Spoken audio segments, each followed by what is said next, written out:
The Scottish Highlands are a perfect setting for meetings of all kinds with the supernatural.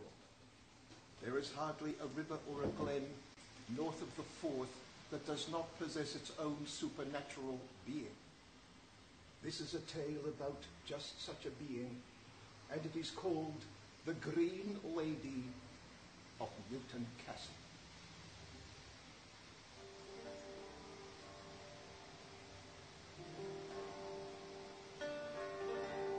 High up on the west side of Blairgowrie there stands Newton Castle. It overlooks the Sidlaw Hills to the south, and it is said that Newton Castle was built in the 14th century and that it is haunted by the ghost of a lady dressed in green. The people say that the good Lady Jean was once deeply enamored of a handsome young Highland chieftain, but he had jilted her, and so Lady Jean made a vow to win him back at any cost. And so she bedecked herself in the finest of silks and satins, and the costliest of jewels. She coiled her hair with golden combs. She entwined her hair with pearls that matched the dazzling fairness of her skin. But alas, all in vain, and all to no avail, for the heart of her former lover had grown cold and unmoved. And so Lady Jean sat all alone in the North Tower, and there she sang plaintive songs, from the setting of the sun till the break of the next day, and the days became months. One night when Lady Jean's heart was at the point of breaking, she left Newton Castle, and she journeyed down into the village, there to consult the wise woman of the town. The old witch told her that the finest of silks and satins, the costliest of jewels, were of no avail. That to win her lover back, she must be dressed in the fairies' cloth, dressed in the witchen claith of green.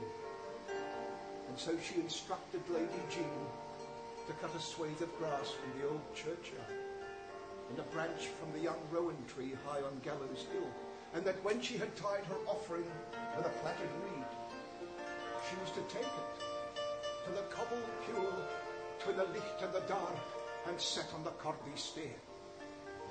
That evening at twilight, Lady Jean journeyed down to the Corby stone.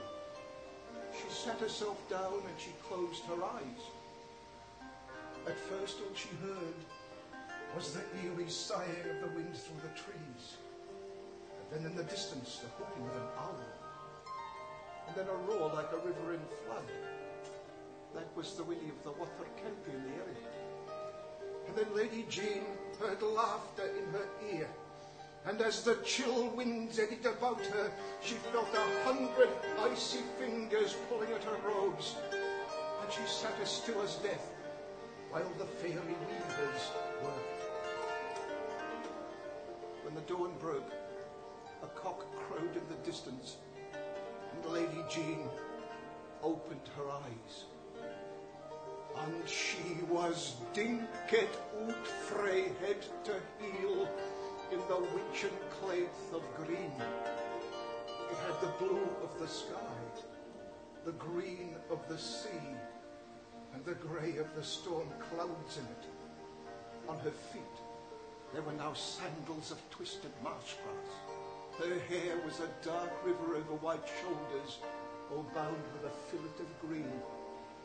Never was a more beautiful maiden seen in all of the king's realm, and there was a strange light that shone in Lady Jean's eyes, and she moved about like one in a dream.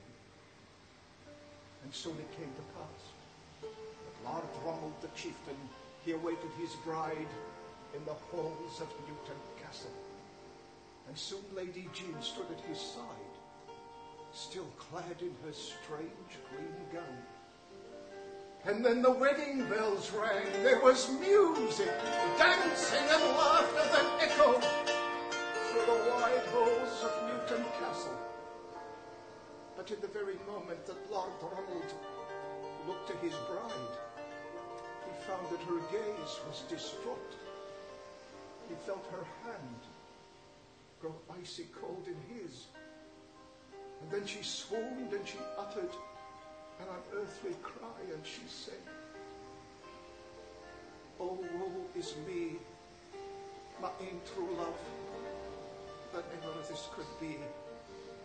For a mortal cold is at my heart, a fear that I must die.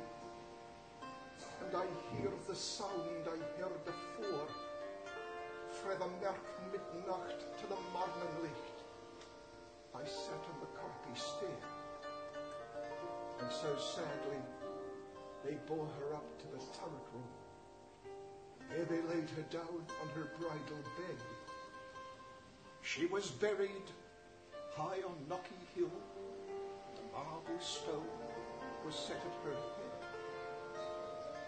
Now, every year on All Hallows Eve, that stone, when it hears the sound of the midnight bell frae the park kirk, turns 3 times round and around.